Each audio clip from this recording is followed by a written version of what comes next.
23 गतेभन्दा अगाडि धेरै गतेहरू थिए, धेरै महिनाहरू पनि थिए, वर्षहरू पनि थिए। मलाई लाग्छ 2072 सालतिरदेखि नै यो कामहरू चाहिँ सुरु भएर गइरहेको हो अथवा आइरहेको हो भन्ने मलाई लाग्छ। त्यसकारण 23 गतेभन्दा अगाडि 22 गते पनि थियो। 22 गतेभन्दा पनि अगाडिका गतेहरूमा तयार गरिएको रचिएको प्रपञ्चबाट 23 गतेको घटना भएको हो। त्यो प्रपञ्च रच्नेहरू नै त्यसको प्रमुख दोषी हुन् भन्ने मलाई लाग्छ। यो चाहिँ प्रधानमन्त्रीको र गृहमन्त्रीको ठाडो आदेशले चाहिँ त्यो 23 गतेको चाहिँ घटना भएको हो भन्ने खालको उहाँहरूको रिपोर्ट भएको हुनाले त्यो रिपोर्ट चाहिँ प्रधानमन्त्री गृहमन्त्रीले ठाडो आदेश दिएर गरेको होइन भन्ने चाहिँ अहिले प्रमाण चाहिँ अदालतले नभेटेको हुनाले छोडिएको कुरा छ। उहाँले जुन ढङ्गले त्यो एभरेस्ट होटलसम्म पुगेपछि त्यो जसले आयोजना गरेको उहाँले अहिले पनि भनिरहनु भएको छ, हामीले त्यो ब्यारिकेड्स तोडेर जाने हाम्रो योजना पनि होइन, हामी गएको पनि होइन। तर केही मान्छेहरू टिओबी लेखेका, ज्याकेटमा लेखेका, मोटरसाइकलमा आएका, उता अन्यत्र 3 गुणे साइडबाट पनि आएर जबरजस्ती त्यहाँ भएका विद्यार्थीहरूलाई त्यो ब्यारिकेड तोडेर अगाडि लाने काम भएको छ। नेकपा एमाले पार्टी अध्यक्ष केपी शर्मा ओली 13 दिन हिरासतमा बस्नुको पछाडि अहिलेका गृहमन्त्री सुदन गुरुङ भन्दा बढी दोषी चाहिँ नेकपा एमाले भित्रकै मान्छे छन्, जवाबदेही अथवा जिम्मेवारी उनीहरूको बढी दोष छ भन्ने कुराहरू आउन थालेका छन् नि। यसलाई तपाईँले कसरी प्रश्न पार्नुहुन्छ भनिदिनुहोस् त। हो कि होइन? होइन, म त त्यो त होइन भन्छु। किनभने अहिलेको सरकार नेकपा एमालेका चाहिँ नेताहरूले भनेअनुसार चल्ने कुरा पनि भएन। उहाँहरू चल्ने खालको नेचर पनि म देख्दिनँ। एउटा कुरा भनौँ, मैले पाएको सूचनाअनुसार केपी ओली हिरासतमा रहँदै अपदस्थ गरेर नयाँ अध्यक्ष ल्याउने तयारीमा तपाईँहरूको केही समूहहरू जुट्नु भएको थियो। यसमा नकार्नुहुन्छ तपाईँ? म पनि यो राष्ट्रिय महाधिवेशनको एकजना प्रतिनिधि हो। मैले सुनेको केही नेताहरू चाहिँ हस्ताक्षर सङ्कलनमा पनि लाग्नुभयो कि भन्ने, त्यो त देखिएको कुरा हो, मैले नदेखिएको कुरा गर्दैछु। तर मसम्म पनि त्यो कुरा चाहिँ नआइसकेको हुनाले मसँग चाहिँ प्रमाण हुने कुरा भएन। आदरणीय दर्शकबिन, स्वागत छ। यतिखेर हामी नेकपा एमाले केन्द्रीय कार्यालय च्यासलमा छौँ र आज च्यासल अलिकति भरिभराउ पनि छ। नेकपा एमालेका अध्यक्ष केपी शर्मा ओलीलाई निशर्त अदालतले जुन रिहाई गरेको छ भन्दा पनि हुन्छ, प्रमाण नजुटे थप थुनामा नराख्नु भनेर अदालतले केही दिन अगाडि दिएको आदेशको पालना गर्दै प्रहरीले आज उहाँलाई छोडेको छ र आगामी दिनमा आवश्यकता अनुसार हाजिरी हुने भन्ने पनि शर्त राखेको छ। त्यो आफ्नो ठाउँमा छ, तर म्याद थप्ने आधार नदेखिएको स्पष्ट रूपमा देखिन्छ, किनभने उहाँलाई छोड्नुपर्ने परिस्थिति बनेको छ। यसै विषयमा हामी कुराकानी गरिरहेका छौँ। यतिखेर च्यासल पनि भरिभराउ छ। अध्यक्षको रिहाईको खुसी या आगामी कार्यदिशाको योजनाको तयारीको लागि पनि उहाँहरू यहाँ भेला हुनुभएको छ र यसै विषयमा आज हामी थप चर्चा गर्नेछौँ, अध्यक्षको रिहाई, एमालेको भावी कार्यदिशा। र यसै विषयमा कुराकानी गर्नको लागि आज हामीसँग हुनुहुन्छ नेकपा एमाले सम्पर्क विशेष सङ्गठन कमिटी अध्यक्ष हुनुहुन्छ अशोक कुमार ठकुरीजी। स्वागत छ यहाँलाई। नमस्कार। हस्, धन्यवाद। नमस्कार। के छ अध्यक्ष ओलीको जसरी आज प्रहरीले छोड्नुपर्ने परिस्थिति बनेको छ अथवा पक्राउ पर्नुपर्ने परिस्थिति जुन बन्यो, यसमा तपाईँहरूको भनाइ के छ? सर्वप्रथम त म यहाँलाई भन्न चाहन्छु, नेकपा एमालेका सदस्य अध्यक्ष केपी शर्मा ओलीलाई छोड्ने कुरा भन्दा पनि समाउने कुरा नै असंवैधानिक तवरको थियो। उहाँलाई समाउनु पर्ने कारणै थिएन, किनभने जुन जेन्जी आन्दोलन भदौको 23 गते भयो, त्यो 23 गतेको घटनालाई लिएर सदस्य अध्यक्षलाई समातिएको थियो। तर हामीले अहिलेसम्म भन्दै आएको कुरा चाहिँ के हो भन्दा, न 23 गतेको आन्दोलनमा प्रधानमन्त्रीको काहीँ संलग्नता थियो, न उहाँको चाहिँ शब्दले अथवा उहाँले आदेश दिएर त्यो दिनमा घटना भएको थियो। त्यसो भएको हुनाले जसको संलग्नता नै थिएन, उहाँलाई समाउनु पर्ने कारणै थिएन। कारणै नभएको व्यक्तिलाई समाएको कारणले अहिलेसम्म कानुनी राज्य अहिले अदालतले हेर्ने कुरा भएको कारणले अदालतले अब अहिले केपी शर्मा ओलीलाई समाइरहनु पर्ने कारणहरू छैन, त्यसकारण छोड्नुपर्छ भनिएको छ। यो त अस्ति नै हुनुपर्थ्यो, अस्ति नै हुनुपर्थ्यो, आज भएको छ। हामी नेकपा एमालेको सम्पूर्ण पङ्क्ति मात्रै होइन, यो कानुन र राज्य हुनुपर्छ भन्ने व्यक्तिहरू सबै जो बहुदलवादी शक्तिहरू न्यायका निम्ति हिजो लडेर आएका, न्याय चाहने, समानता चाहने व्यक्तिहरू सबै यतिखेर श्रद्धेय केपी शर्मा ओलीलाई निशर्त छोड्नुपर्छ भन्ने कुरा आएपछि हामी मात्रै होइन, देशवासी सबै खुसी भएका छन् भन्ने मलाई लाग्छ। 13 दिन किन हिरासतमा त त्यसो हुँदा? एउटा त अहिले सरकार पुराना दलहरूको छैन अथवा कानुनी राज्य हुनुपर्छ भन्ने दलहरूको छैन। त्यसकारण यो चाहिँ हिजो नेकपा एमाले, नेपाली काङ्ग्रेस, माओवादी लगायतको सरकार हिजो योभन्दा अगाडि सञ्चालन गर्दै आइरहेको स्थिति थियो। उहाँहरूलाई विभिन्न लान्छनाहरू लगाएर जनतालाई पनि एक हिसाबले अनाधिकृत हिसाबले कन्भिन्स गरेर जुन ढङ्गले निर्वाचन जिते, निर्वाचन जितिसके पछाडि अब यी दलहरूलाई, दलका नेताहरूलाई ठिक लाउनुपर्छ भनेर सुनियोजित ढङ्गले जेल हाल्ने काम भयो। त्यसकारणले यो सुनियोजित ढङ्गले जेल हाल्ने काम भएको हुनाले यो चाहिँ ठिक थिएन, त्यो उहाँहरूले बुझ्नु भएको थिएन, अब चाहिँ बुझ्नुभयो होला भन्ने मलाई लाग्छ।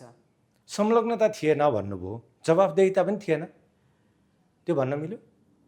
प्रधानमन्त्री भएको हुनाले जवाफदेहिता थिँदै थिएन भन्न चाहिँ मिल्दैन, तर पदमा बसेको हुनाले केही जवाफदेहिता त हुने कुरा भइहाल्यो। तर जवाफदेहिता चाहिँ जेल बस्ने खालको जवाफदेहिता चाहिँ थिएन।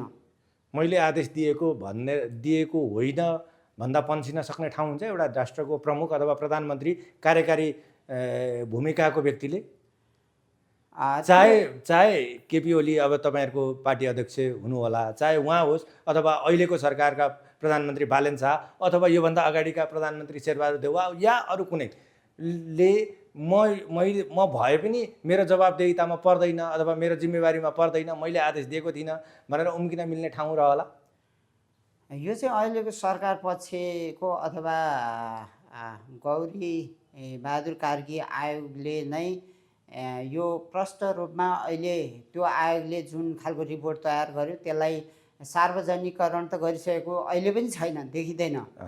तर त्यसलाई हामीले अहिले जति त्यो आयोगबाट कुरा आएको छ त्यो हेर्दाखेरि चाहिँ उहाँलाई के भनेर लान्छना लगाइएको छ भन्दा यो चाहिँ प्रधानमन्त्रीको र गृहमन्त्रीको ठाडो आदेशले चाहिँ त्यो 23 गतेको चाहिँ घटना भएको हो भन्ने खालको उहाँहरूको रिपोर्ट भएको हुनाले त्यो रिपोर्ट चाहिँ प्रधानमन्त्री गृहमन्त्रीले ठाडो आदेश दिएर गरेको होइन भन्ने चाहिँ अहिले प्रमाण चाहिँ अदालतले नभेटेको हुनाले छोडिएको कुरा छ। अब प्रधानमन्त्रीले ठाडो आदेश दिएको छैन भन्ने प्रमाणितै भइसके पछाडि हामीले बोलिरहनु पर्ने आवश्यकता हुन्छ र अब अदालतले नै भनिसक्यो त्यो कुरा त। त्यसो हुँदाखेरि अब 23 गतेको घटनाको जिम्मा कसले लिने त? अथवा त्यत्रोजनाको मृत्युको जवाफदेहिता को त भन्ने प्रश्न पनि त उठ्ला नि त। जस्तो रासपाले काख रित्तियो भनेर चुनावी मैदानमा आफ्नो शब्दहरू लिएर जाँदै गर्दा जुन करिब 2/3 बहुमत ल्याएको छ हैन, अब त्यसको जस उसले पायो भने जवाफदेही को? त्यो प्रश्न पनि त उठ्ला नि। म चाहिँ के भन्ने गर्छु भने कतिपय मान्छेहरूले मैले भनिरहेको सुनिरहेको छु, पहिले 23 गते आयो अनि 24 गते आयो भनिरहेको मैले सुनिरहेको छु। मैले चाहिँ यसको हैन आएको पनि त्यही हो, 23 पछि नै 24 आएको। डिफेन्स गर्दा चाहिँ अझै के भन्छु भन्दा 23 गते भन्दा अगाडि धेरै गतेहरू थिए, धेरै महिनाहरू पनि थिए, वर्षहरू पनि थिए। मलाई लाग्छ 2072 सालतिरदेखि नै यो कामहरू चाहिँ सुरु भएर गइरहेको हो अथवा आइरहेको हो भन्ने मलाई लाग्छ। त्यसकारण 23 गते भन्दा अगाडि 22 गते पनि थियो, 22 गते भन्दा पनि अगाडिका गतेहरूमा तयार गरिएको रचिएको प्रपञ्चबाट 23 गतेको घटना भएको हो। त्यो प्रपञ्च रच्नेहरू नै त्यसको प्रमुख दोषी हुन् भन्ने मलाई लाग्छ।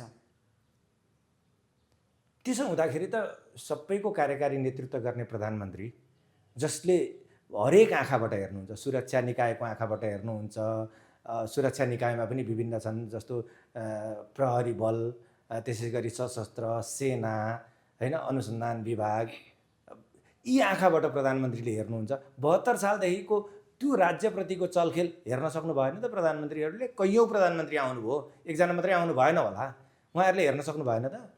हाम्रो देशमा विभिन्न खालको संयन्त्रहरू छ। हामी कहाँ सिआइडी छ, अब चाहिँ प्रहरी पनि 2 खालको छ, सशस्त्र प्रहरी छ, जनपद प्रहरी छ, आर्मी छ। हामी खालमा त्यो खालका सेक्युरिटी संस्थाहरू छन्।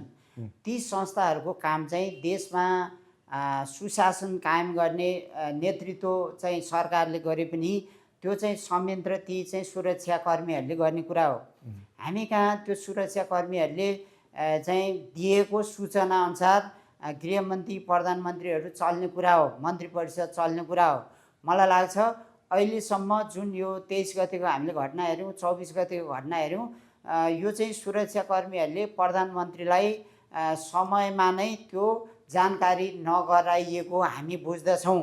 किनभने हामीले 23 गतेको घटना हेर्दा पनि जुन ढङ्गले चाहिँ जेएनजी आन्दोलनको घोषणा गरेर केही विद्यार्थीहरू सडकमा माइती घरमा जम्मा गरेर उहाँहरू एभरेस्ट होटलसम्म जाने भन्ने चाहिँ सिडिओ कार्यालयबाट उहाँहरूले सिफारिस लिएर, अनुमति लिएर त्यो चाहिँ आन्दोलनमा उहाँहरू जानुभएको छ।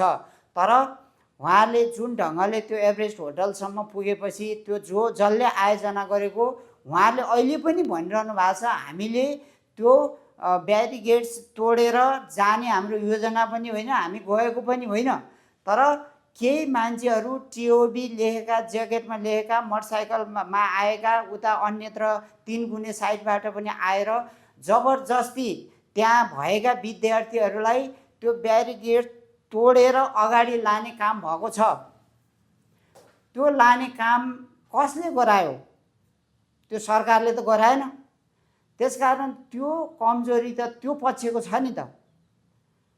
एउटा कुरा भयो। दोस्रो कुरा, जुन 23 गतेको घटना पछाडि 24 गते आयो। 24 गते जति घटनाहरू घटे नेपालमा रहेका सुरक्षाकर्मीहरूले त्यसलाई रोक्नका निम्ति किन लागेन त? म एउटा मात्रै उदाहरण दिन चाहन्छु।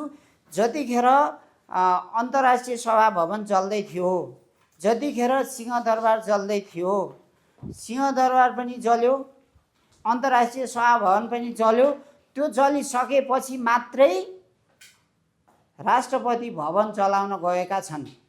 राष्ट्रपति भवन जलाइसके पछाडि हामीले सुनेसम्म, जानकारी पाएसम्म, राष्ट्रपति भवन जलाइसकेपछि जब सुरु भयो जल्न, तब मात्रै नेपालको आर्मीले त्यतिखेर मात्रै 10 बजे रातिबाट मात्रै 24 गते 10 बजे रातिबाट मात्रै अब हामीले यो देशको सुरक्षा दिँदैछौँ।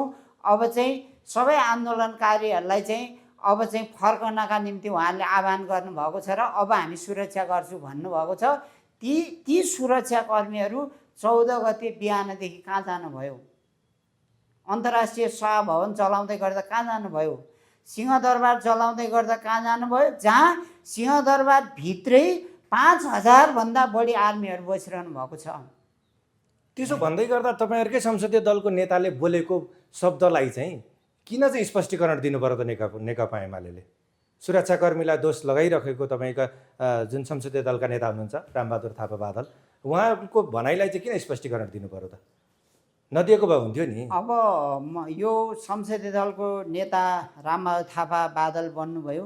उहाँ बनिसके पछाडि संसदमा उहाँले पार्टीको तर्फबाट आफ्नो शुभकामना मन्तव्य दिने क्रममा उहाँले जति कुरा गर्नुभयो, आम नेपाली जनताले जे घटना घट्यो, जुन ढङ्गले यो देशमा घटना घटाइयो, त्यही ढङ्गले उहाँले प्रष्ट रूपमा बोल्नुभएको छ।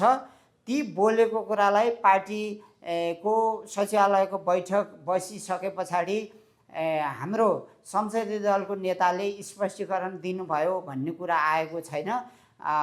त्यसबाट चाहिँ त्यसलाई अलिक परिमार्जित गरेर अहिले सरकार बनेको सरकारलाई शुभकामना दिने काम भएको छ।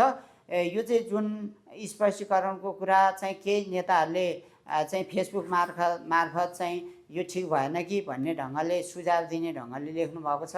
मलाई लाग्छ अहिले कार्यवाहक चाहिँ अध्यक्षले पनि त्यसलाई चाहिँ प्रस्ट्याउने काम अथवा जानकारी दिने काम गर्नुभएको छ सचिवालयको बैठकमा। त्यसलाई चाहिँ स्पष्टीकरण दिने र लिने अब यसलाई यसरी भन्न मिल्छ नेकपा एमालेको आन्तरिक किचलोको चाहिँ परिणाम हो त्यो भन्न मिल्छ। अब यो चाहिँ भर्खरै सम्पन्न आम निर्वाचनलाई हेरेर संसदको निर्वाचनलाई आम निर्वाचन मात्रै नभनौँ न, पार्टी महाधिवेशनको पनि कुरा गरौँ थोरै छोडौँ। संसदलाई हेरेर पार्टी महाधिवेशन भर्खरै सम्पन्न भएको छ। ती कुराहरूलाई पनि सम्झेर केही नेताहरूले यो कुरा उठाउनु भएको होला। हामी नेकपा एमाले जुन ढङ्गले अगाडि बढिरहेका थियौँ, जुन खालको स्ट्याटस थियो, त्यो स्ट्याटस चाहिँ अलि लो भएको कारणले अहिले चाहिँ केही नेताहरूले कुरा उठाइरहनु भएको स्वाभाविक कुरा हो। तर त्यो चाहिँ अहिलेको सरकारका कारण मात्रै भन्दा पनि नेपाली जनताले निर्वाचनमा भोट दिएर जिताउने हराउने काम सम्पन्न गरेको छ। निर्वाचन चाहिँ कति स्वच्छ ढङ्गले सम्पन्न भयो भन्ने कुरा त्यो छानबिनको विषय होला, त्यो हेर्ने कुरा होला, आगामी दिनमा हेर्ने कुरा होला। तर त्यही कुरालाई लिएर पार्टीमा केही नेताहरूले कुरा उठाइरहनु पनि भएको छ। तर त्यसलाई त्यसरी उठाइरहनु भन्दा पनि हामीले जनताका बिचमा काम गर्दाखेरि, अहिलेसम्म काम गर्दाखेरि पटक पटक 46 सालको जनआन्दोलन पछाडि नेपाली काङ्ग्रेसले 2 पटक बहुमत पायो, माओवादी केन्द्रले 1 पटक बहुमत पायो। त्यस पछाडि नेकपा भइसके पछाडि 74 सालमा 1 पटक नेकपाले चाहिँ बहुमत प्राप्त गर्ने काम गरेको छ। त्यतिखेर काम यति बेलासम्म नेकपा एमाले काम गर्दाखेरि हामी 46 सालदेखि अहिलेसम्म आउँदा हामीले के कुरामा कति कमजोरी गऱ्यौँ त नेपाली जनताका बिचमा। एउटा प्रश्न गर्छु, ठ्याक्कै एन्सर दिनुहोस् ल। 13 दिन केपी ओली अथवा पूर्व प्रधानमन्त्री केपी ओली अथवा नेकपा एमाले पार्टी अध्यक्ष केपी शर्मा ओली 13 दिन हिरासतमा बस्नुको पछाडि अहिलेका गृहमन्त्री सुदन गुरुङ भन्दा बढी दोषी चाहिँ नेकपा एमाले भित्रकै मान्छे छन्, जवाबदेही अथवा जिम्मेवारी उनीहरूको बढी दोष छ भन्ने कुराहरू आउन थालेका छन् नि। यसलाई तपाईँले कसरी प्रश्न पार्नुहुन्छ भनिदिनुहोस् त। हो कि होइन? होइन, म त त्यो त होइन भन्छु। किनभने अहिलेको सरकार नेकपा एमालेका चाहिँ नेताहरूले भनेअनुसार चल्ने कुरा पनि भएन। उहाँहरू चल्ने खालको नेचर पनि म देख्दिनँ। उहाँले चाहिँ यो जति कराउँदै हुनुहुन्छ अल्पमतमा हुनुहुन्छ होइन, जुन ढङ्गले बायस गर्ने ढङ्गले अरू नेकपा एमालेलाई चाहिँ एक हिसाबले पार्टीलाई नै असफल बनाउने ढङ्गले उहाँहरू लागिरहनु भएको छ। त्यसकारण अहिलेको सरकारमा भएको र हाम्रो पार्टीका नेताहरूका बिचमा त्यति यही कुरा म भन्दैछु। जवाबदेही चाहिँ अथवा जिम्मेवारी चाहिँ अथवा दोषी चाहिँ अहिलेका गृहमन्त्री भन्दा तपाईँहरूको आन्तरिक किचलोमा केही व्यक्तिहरू जो दुई धारमा हुनुहुन्छ नि, त्यो अर्को धारको व्यक्तिको कारणले गर्दाखेरि चाहिँ 13 दिन हिरासतमा बस्नु परेको हो कि भन्ने मेरो प्रश्न हो। हुँदै होइन भनेर तपाईँ प्रस्ट्याउनुहुन्छ कि त हुनसक्छ त्यो त होइन, म त होइन भन्छु। किन होइन भन्छु भने अब हाम्रो पार्टीले भनेअनुसार एउटा त अहिलेको सरकार भर्खरै एउटा कुरा भनौँ, मैले पाएको सूचना अनुसार केपी ओली हिरासतमा रहँदै अपदस्थ गरेर नयाँ अध्यक्ष ल्याउने तयारीमा तपाईँहरूको केही समूहहरू जुट्नु भएको थियो। यसमा नकार्नुहुन्छ तपाईँ? म पनि यो राष्ट्रिय महाधिवेशनको एकजना प्रतिनिधि हो। मैले सुनेको केही नेताहरू चाहिँ हस्ताक्षर सङ्कलनमा पनि लाग्नुभयो कि भन्ने त्यो त देखिएको कुरा हो, मैले नदेखिएको कुरा गर्दैछु। तर मसम्म पनि त्यो कुरा चाहिँ नआइसकेको हुनाले मसँग चाहिँ प्रमाण हुने कुरा भएन। म चाहिँ होइन नै भन्छु। त्यो अलिकति जिम्मेवार कुर्सीमा बसेको भएर तपाईँले कुरालाई नाइ चपाउन मात्रै खोज्नु भएको होइन। मैले चाहिँ केही नेताहरूले त्यसो गर्नु भएको हो भने पनि श्रद्धेय अध्यक्ष पार्टी अध्यक्ष केपी शर्मा ओलीलाई नाजायज ढङ्गले असंवैधानिक ढङ्गले लगेर जसरी हिरासतमा राख्ने काम भएको छ, यति बेला नेकपा एमालेको माथिदेखि तलसम्मको पङ्क्ति एकै ठाउँमा रहेर प्रतिपक्षहरूलाई चाहिँ आफ्नो कुरा राखेर श्रद्धेय अध्यक्षलाई जेलबाट मुक्त गराउनका निम्ति लाग्नुपर्ने समयमा त्यसो गर्नु भएको छ भने पनि बेटीको हिरासतमा राखिरहेको नेतालाई झिक्न लाग्नुपर्ने समयमा त्यसो गर्नु भएको छ भने त्यो बेटी कुरा हो। मलाई चाहिँ के लाग्छ भने एमालेका विद्वान नेताहरू हुनुहुन्छ, यति बेला त्यसरी लाग्नु भएको छ। त्यो त धेरै विद्वान हुनुहुन्छ, किनभने हस्ताक्षर सङ्कलन गर्न थालिसक्नुभयो महाधिवेशनको लागि। त्यो विद्वानता त आम जनताले पनि देखिसके, त्यही तपाईँहरूको आन्तरिक यही कलहले गर्दाखेरि केही मत घट्या हो कि भन्ने सर्वेक्षण पनि छ। यसलाई तपाईँहरू नकारे पनि आखिरमा यथार्थ यो हो त्यो हो भने पनि बेठिक हो। त्यसो लाग्नु भएको हो भने बेठिक हो। मलाई चाहिँ लाग्छ तपाईँलाई थाहा छैन हस्ताक्षर सङ्कलन भइरहेको कुराहरू? म पनि एकजना प्रतिनिधि भएको हुनाले, म पनि अहिले सम्पर्क विशेष सङ्गठनको अध्यक्ष नै भएको हुनाले मसम्म चाहिँ त्यो नआइपुगेको हुनाले अब बन्द कोठामा बसेर, अँध्यारो कोठामा बसेर कोही मान्छे हस्ताक्षर सङ्कलन गरिरहनु भएको छ भने त्यो चाहिँ बेठिक कुरा हो। मलाई लाग्छ नेकपा एमालेका विद्वान नेताहरू त्यसरी लाग्नु भएन होला भन्ने लाग्छ। लाग्नु भएको हो भने पनि छोड्नुपर्छ, आत्मालोचना गर्नुपर्छ। अहिले त्यसरी लाग्ने समय यो होइन। कहिलेकाहीँ मरिच चाउरिएको कारण चाहिँ आफ्नै रागले भन्छ नि, कता कता नेकपा एमाले चाउरिएको कारण पनि आफ्नै त्यो रागले हो कि? त्यस्तो घटनाहरू, विगतको घटनाहरू त्यस्तो चाहिँ छ। हामीले 54 सालमा पनि हामीले बेहोऱ्यौँ, 76 77 सालमा पनि हामीले बेहोऱ्यौँ, त्यस्तो बेहोऱ्यौँ। यो घटनाहरू भइरहेको छ। नेपाली काङ्ग्रेसमा पनि हामीले त्यो देखिरहेका छौँ, अन्य पार्टीमा पनि त्यो हुन्छ हुन चाहिँ। तर नेकपा एमाले यतिखेर विगतको इतिहासलाई हेरेर अब अहिले यो समय चाहिँ त्यसै लाग्ने समय 74मा त तपाईँहरूको केही राम्रो पनि भएको थियो, नेकपा एमालेप्रति आम जनताको अलिकति सहानुभूति पनि थियो। 79मा गएर त्यो झन् बढ्यो। तर तपाईँहरूले आफ्नै कमरेडलाई खेदाउनु भयो, माधव कुमार नेपाललाई, होइन? त्यसले गर्दाखेरि पार्टी झन् दह्रो हुनुपर्ने बेला, आम जनताले विश्वास गरेको बेला तपाईँहरू आफै कमजोर हुनुभयो 79मा। र अहिले अब 84, अहिले यतिखेर 82मा आएर त अब आम जनतालाई थाहा छँदैछ, होइन? त्यो भन्न मिल्यो? अब विगतको इतिहास हामी हेर्दा चाहिँ के देख्छौँ हामी भन्दा, हामी नेतृत्व गरिरहेको बेलामा हामीले अरूको कमजोरी व्यापक देख्छौँ, आफ्नो कमजोरी देख्दैनौँ। यो एउटा हाम्रो समस्या छ। प्राय मानवहरूमा यो हामी देख्छौँ। हामीले आफ्नो कमजोरी पनि हेरेर अरू कमजोरी पनि औँल्याउनुपर्छ र आत्मालोचित हुनुपर्छ भनेर कम्युनिस्ट पार्टीमा चाहिँ हरेक बैठकमा आत्मालोचनाको विषय राखेर हामी छलफल गर्छौँ। त्यसको अर्थ मसँग भएको कमजोरी पनि हटाउँ, अर्कोसँग भएको पनि हामीले औँल्याउँ र जानकारी दिएर हटाउन लगाउँ भन्ने कुरा हो। त्यो विगतका दिनमा केही कमी कमजोरी भएकै कारण कम्युनिस्ट पार्टीमा फुट विघटन आएको कुरा नै हो। तर 82 सालसम्म आइपुग्दा हामीले जुन यो चुनावको नतिजा हेऱ्यौँ, हेरिसके पछाडि अब त्यसरी जाने कुरा छैन। कमी कमजोरी छन् भने त्यसलाई हटाएर चाहिँ जानुपर्ने बेला हो। हामीले त्यसरी अगाडि बढ्नु हुँदैन। हामी आदरणीय नेताहरूलाई पनि त्यही सुझाव दिएर अगाडि बढ्नुपर्छ। 82 सालको चुनाव किन चाहिँ खुम्चिनु पर्यो, अथवा किन यति साह्रो लज्जास्पद हार बेहोर्नु पर्यो, अथवा किन यति सानो एउटा भनौँ न राष्ट्रिय स्तरको दल किन यति सानो हुनु पर्यो भन्नेमा तपाईँहरूलाई के लाग्छ? किन हुनु पर्यो? मलाई चाहिँ के लाग्छ भदौ 23 त्यही आन्दोलन हो, 23 र 24? भाद्र 23 को आन्दोलन हुनुमा नै 23 भन्दा अगाडि धेरै गतिहरू थिए, महिनाहरू थिए। मैले अघि भने अगाडि लगभग 72 साल पछाडिदेखि नै नेकपा एमालेलाई कमजोर बनाउनका निम्ति धेरै अन्तर्राष्ट्रिय शक्तिहरू हाम्रै देशमा बसेर अहिले केही देखिएका व्यक्तिहरू, मैले नाम भनिरहनै पर्दैन, उहाँहरू व्यापक रूपमा लाग्दै आए। त्यो पनि एउटा कारण भयो। अनि केही कारण चाहिँ हाम्रो आफ्नो पनि कारण हो। नेकपा एमालेमा रहेका हामीहरूका बिचमा पनि जनताले जुन कुरा चाहिरहेको छ त्यही कुरा हामीले, जस्तै भौतिक निर्माणमा हामी व्यापक लाग्यौँ। भौतिक निर्माण नेकपा एमालेको सरकार भएको बेला हामीले व्यापक रूपमा भौतिक निर्माणमा लाग्यौँ। शिक्षा स्वास्थ्यमा पनि हामी व्यापक रूपमा लाग्यौँ। तर हामीले रोजगारको विषयलाई हामीले त्यति प्राथमिकता दिन सकेनौँ कि कानुनी राज्यलाई पनि हामीले प्राथमिकता दिएर अगाडि लाग्यौँ। तर जुन ढङ्गले यो चाहिँ सरकार सञ्चालनको बेलामा हामीले यो प्रशासनलाई अलि छिटो छरितो गर्ने कुरामा, अलि व्यवस्थित गर्ने कुरामा हामीले अलि व्यवस्थित ढङ्गले हामी लाग्यौँ। जनताको समस्याप्रति कहिले पनि ध्यान दिएनौँ भन्नु न। जनताको जुन ढङ्गको चाहना थियो, जनताका बिचमा हामी पुग्यौँ, जनतालाई हामीले आफ्नो कुरा राख्यौँ। तर जनताको समस्या ठ्याक्कै अहिलेको परिस्थितिमा जनताले के चाहिरहेको छ भन्ने कुरा चाहिँ हामीले अलिक कम सोध्यौँ कि भन्ने कुरा चाहिँ हामीले सोच्नुपर्छ र त्यो कुरामा चाहिँ हामीले रियलाइज गर्नुपर्छ भन्नेमै व्यक्तिगत रूपमा म चाहिँ छु।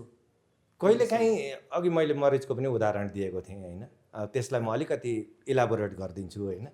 जस्तो चुनावको मुखैमा पूर्व राष्ट्रपति अथवा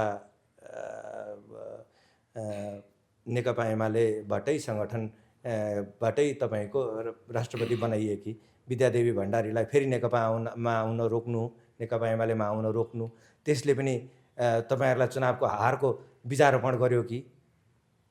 केही कारण त त्यो पनि बन्यो। किन बन्यो? भीम रावललाई पश्चिमाञ्चलमा रोक्नु त्यो पनि हारको बीजक बन्यो कि? त्यसो त ससाना कारणहरू हेर्दा त भीम रावल मात्रै होइन, अरू घनश्याम भुषाल पनि होला, माधव नेपाल पनि होला, यस्ता धेरैहरू व्यक्तिहरू त्यसमा रहला। किनभने ससाना कारण त सबै कुरा बन्यो नै। तर उहाँहरूले पनि एउटा कुरा के बुझ्नुपर्छ भन्दा, जो व्यक्ति नेकपा एमालेमा सङ्गठित भएर अथवा त्योभन्दा अगाडि नेकपा मालेमा, नेकपा मार्क्सवादीमा एडजस्ट भएर नेकपा एमाले बन्दै अगाडि बढिरहँदाखेरि अब यो देशमा रहेको कम्युनिस्ट पार्टी चाहिँ निर्णायक शक्ति बनाउनुपर्छ भनेर लाग्ने हो भने हामीले सानातिना कुरामा पार्टीलाई मात्रै दोष दिएर आफू पन्चिन खोज्दै अथवा आफ्नो व्यक्तिगत स्वार्थका निम्ति पार्टीलाई कमजोर बनाउनका निम्ति जुन ढङ्गले नेताहरू लाग्नुभयो त्यो बेठिक पक्षहरू थिए। त्यसले गर्दा नेकपा एमालेलाई केही रूपमा त घाटा पर्ने कुरा नै भयो। अब जहाँसम्म विद्यादेवी भण्डारीको कुरा छ, श्रद्धेय उपाध्यक्ष हुनुहुन्थ्यो नेकपा एमालेको पहिला, त्यसपछि नेकपा एमालेकै तर्फबाट उहाँलाई राष्ट्रपति बनाउने काम पनि सम्पन्न भयो। प्रथम पटक राष्ट्रपति हुनुभयो। प्रथम पटक राष्ट्रपति हुँदाखेरि उहाँ केवल 2 वर्ष मात्रै हुनुभयो। त्यस पछाडि राष्ट्रपति भनेको चाहिँ यस्तो पद हो, त्यो चाहिँ अन्तिम पद हो, यो चाहिँ संसदीय क्षेत्रको अन्तिम पद भएको हुनाले त्यो ठाउँमा पुगेर पनि फेरि पार्टी राजनीतिमा फर्काउँदाखेरि त्यो चाहिँ नेपाली जनताले पनि राम्रो देख्दैन र राष्ट्रपति भइसके पछाडि पार्टीको काममा फर्किनु त्यति उचित पनि हुँदैन र राम्रो देखिन्न भनेर उहाँलाई फेरि दोहोऱ्याएर राष्ट्रपति बनाउने काम भयो। दोहोऱ्याएर राष्ट्रपति भइसके पछाडि पनि उहाँ चाहिँ पछाडि सकिसके पछाडि पार्टीमा फर्कने कुरा गर्नुभयो। सबै नेताहरूमा एकरूपता सबैले समर्थन गरेर उहाँलाई फर्काउने वातावरण बनाएको भए त्यसमा चाहिँ यो खालको केही हामीलाई चुनावमा असर पर्ने काम हुँदैन थियो होला। तर त्यहाँ विवाद आइसके पछाडि राष्ट्रपति जस्तो महत्त्वपूर्ण पद लिइसके पछाडि पूर्व उपाध्यक्ष पनि भइसकेको व्यक्ति भएको हुनाले मलाई लाग्छ उहाँ आफैले पनि सोचेर म 7 वर्षभन्दा बढी राष्ट्रपतिको पद प्राप्त गरेँ, पार्टीको पनि उपाध्यक्ष भइसके पछाडि अब म त्यहाँ गएर बस्ने कुरा अथवा पार्टीको राजनीति गर्ने कुरा चाहिँ उपयुक्त हुन्न। त्यस कारणले चाहिँ मैले नेकपा एमालेलाई बाहिरैबाट रहेर सहयोग गर्नुपर्छ र सम्मानित पदमा बस्नुपर्छ भन्ने सोच्नु भएको भए ठिक हुन्थ्यो भन्ने मेरो व्यक्तिगत अहिले पनि सोचाइ हो। त्यो नगरेर केही नेताहरूले पनि उहाँलाई फेरि चाहिँ प्रत्यक्ष रूपमा एक्टिभ पोलिटिक्स गर्न नेकपा एमालेमा आउनुपर्छ भनेर केही व्यक्तिहरूले भन्नुभयो। उहाँले पनि अन्तर्वार्तामा फेरि चाहिँ म कार्यकारी पद लिएरै पार्टी अध्यक्ष भएर प्रधानमन्त्री भएर एकचोटि चाहिँ फेरि नेतृत्व गर्छु भन्ने खालको अन्तर्वार्ता दिनुभयो। त्यसले मलाई लाग्छ श्रद्धेय सिनियर नेताहरूमा त्यसले केही चाहिँ छलफलको विषय हुँदाखेरि पक्ष प्रतिपक्ष खालको भयो। त्यसो भएको कारणले त्यसले पनि जसले श्रद्धेय विद्यादेवी भण्डारीको पक्षमा केही नेताहरू लाग्नुभयो, उहाँ ल्याउन नपाएपछि उहाँलाई निराश पनि हुनुभयो होला। निर्वाचनमा पनि एक ढङ्गले भाग लिनुभयो, महाधिवेशनमा हार्नु पनि भयो।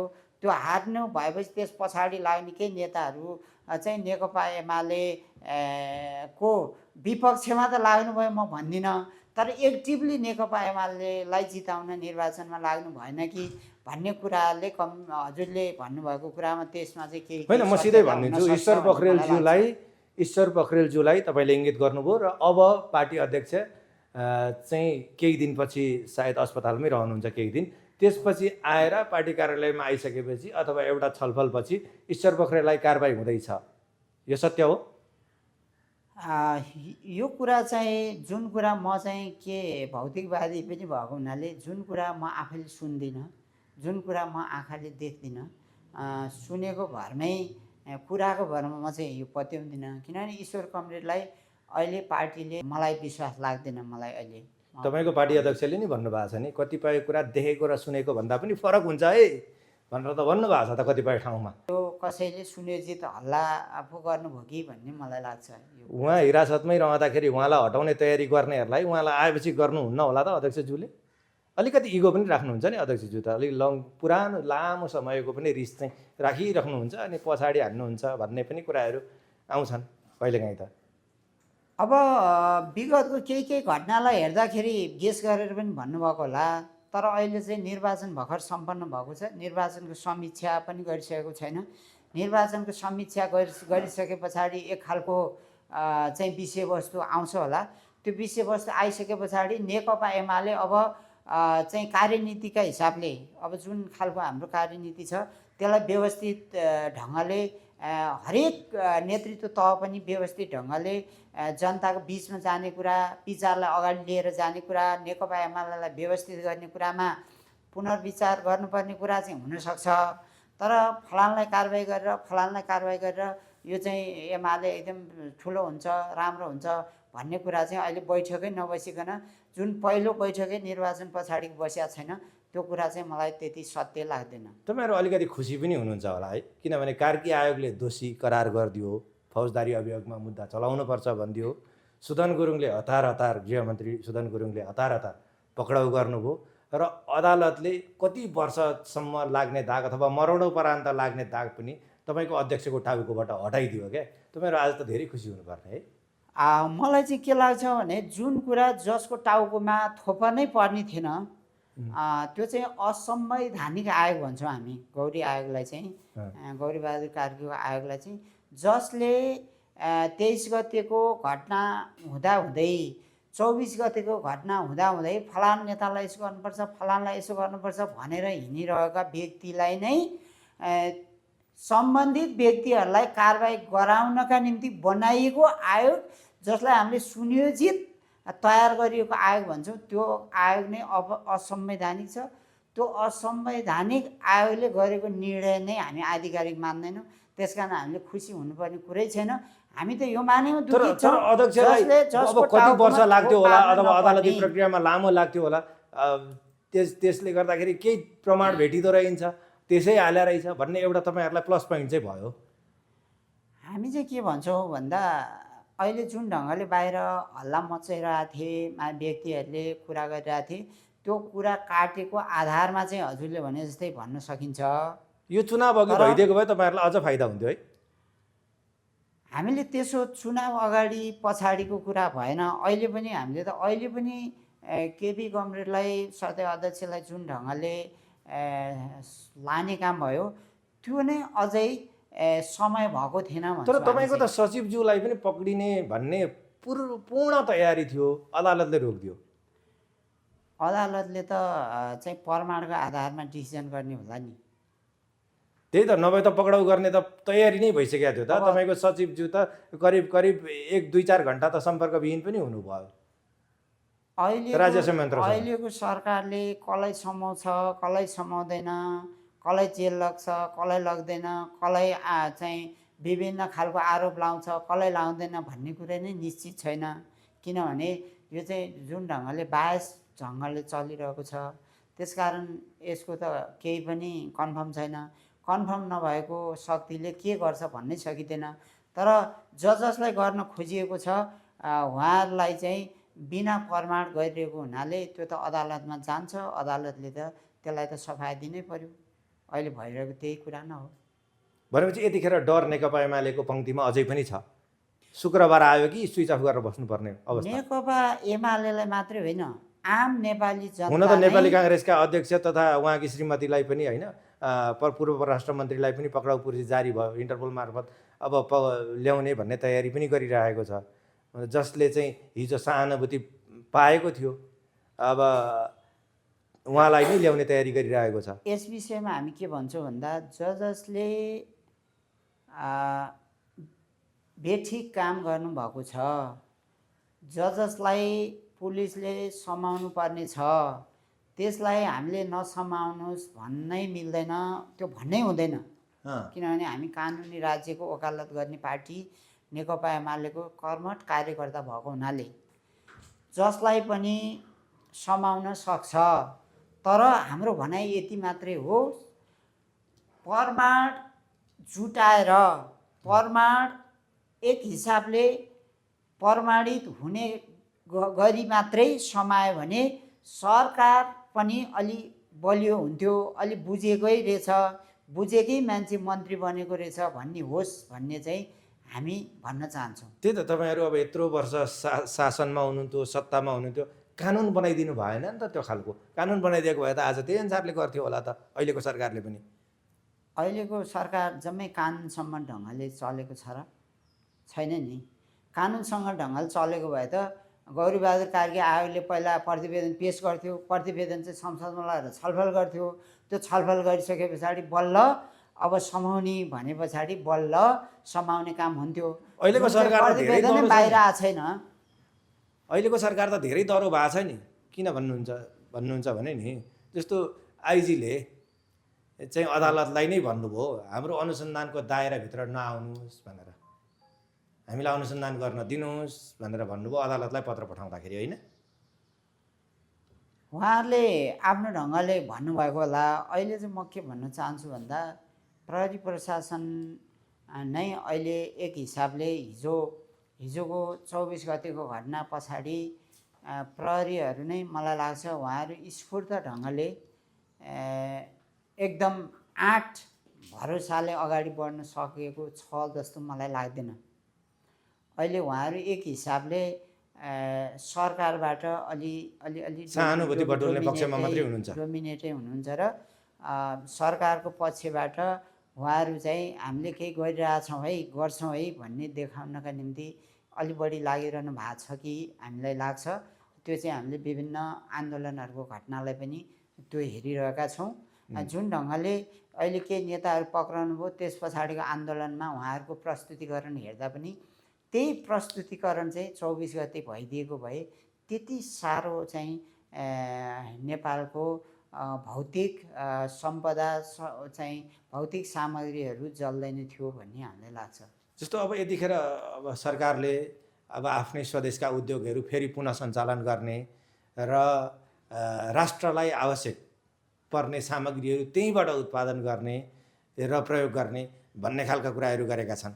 हिजो जीर्ण बनेका अथवा बन्द रहेका कतिपय उद्योगहरू जस्तो हेटौडा कपडा उद्योग, होइन, लगायतका अथवा गोरखकाली रबर उद्योग लगायतका सिमेन्ट हेटौडा सिमेन्ट लगायतका कारखानाहरू फेरि सुरु गर्ने भन्ने खालका कुरा आएका छन् र प्रहरीलाई पनि त्यही कपडा उद्योगबाट उत्पादन भएका कपडाहरू स्वदेशमै उत्पादन भएका कपडाहरू प्रयोग गराउने, होइन, सुरक्षा निकायलाई पनि भन्ने कुराहरू आएका छन्। यो त सकारात्मक सन्देश हो नि त आम जनतालाई, होइन? हामीले कहाँ नराम्रो भन्यौँ र? नेकपा एमाले नै के चाहन्छ भन्दा हाम्रो देशमा रहेका जति पनि हिजो उद्योग धन्दाहरू थिए ती उद्योग धन्दाहरूलाई व्यवस्थित ढङ्गले फेरि पनि सुचारू रूपले सञ्चालन गर्नुपर्छ। नयाँ उद्योग धन्दाहरू हामीले स्थापना गर्नुपर्छ।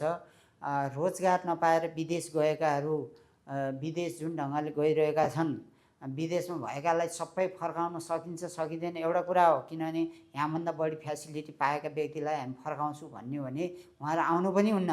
तर अब जो 30,000 को जागिर 50,000 को जागिर 1 लाख को जागिर खान चाहिँ विदेश जान नपरोस्, हामीले त्यो खालको विचार लिएर अगाडि बढिरहेका छौँ र उहाँहरूले पनि त्यही गर्नुपर्छ।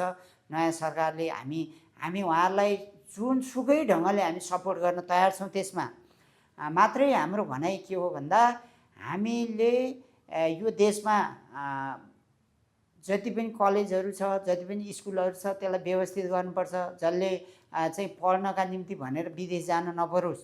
शिक्षा, स्वास्थ्य, रोजगारका विषयमा हामीले व्यापक ध्यान दिएर विदेश जाने त पढ्ने त एउटा बहाना मात्रै हो, आखिरमा त होइन, भविष्य सुनिश्चित गर्नकै लागि जाने हो नि त। पढ्ने भन्ने त बहाना मात्रै हो नि, होइन र? त्यो दुई खालका विद्यार्थीहरू बाहिर गएका छन्।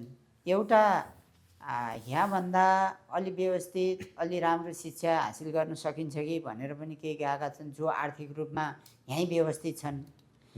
अर्को चाहिँ आर्थिक रूपले यहाँ व्यवस्थित छैन, उहाँ चाहिँ रोजगार पनि प्राप्त गरेर अथवा जागिर पनि खाँदै पढ्दै पनि गरौँ, यहाँ बाबुआमाको सम्पत्तिबाट पढ्न सकिन्न भन्ने खालका पनि त्यहाँ गएका छन्, यहाँबाट त्यहाँ गएका छन्।